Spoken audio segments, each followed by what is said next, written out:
السلام علیکم، آپ دیکھ رہے ہیں کے نیوز ایچ ڈی۔ میں ہوں حارث علی شاہ گیلانی۔ خبر شامل کرتے ہیں شیخو پورہ سے۔ بنت کشمیر گلنار اقبال مسلم کانفرنس کے پلیٹ فارم سے فرانسیسی میں گستاخانہ خاکوں کی اشاعت کی سخت مذمت کرتی ہوں۔ نبی کریم صلی اللہ علیہ وسلم کی شان میں گستاخی کرنا بہت بڑا جرم ہے۔ مزید اس حوالے سے جانتے ہیں ہمارے بیورو چیف طاہر خان سے۔ گلنار اقبال مسلم کانفرنس کے پلیٹ فارم سے فرانس میں گستاخانہ خاکوں کی اشاعت کی بھرپور مذمت کرتی ہوں۔ فرانس کے صدر کا یہ جو عمل ہے، پاکستان سمیت دیگر مسلمان ممالک کے اس سے جذبات مجروح ہوئے ہیں، اور رسول پاک صلی اللہ علیہ وسلم کی شان میں گستاخی جو ہے ایک بہت بڑا جرم ہے جو کہ ناقابل معافی ہے۔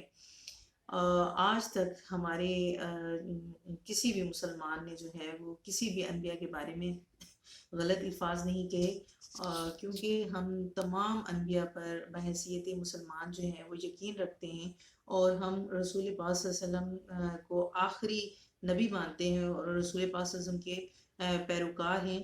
اسلام جو ہے وہ ایک امن کا مذہب ہے، امن اور بھائی چارے کا درس دیتا ہے، لہٰذا مسلمانوں کو کسی صورت بھی کمزور نہ سمجھا جائے۔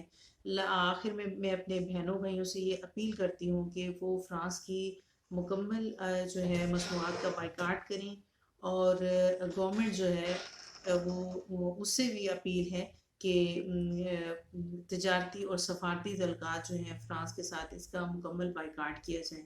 بہت شکریہ۔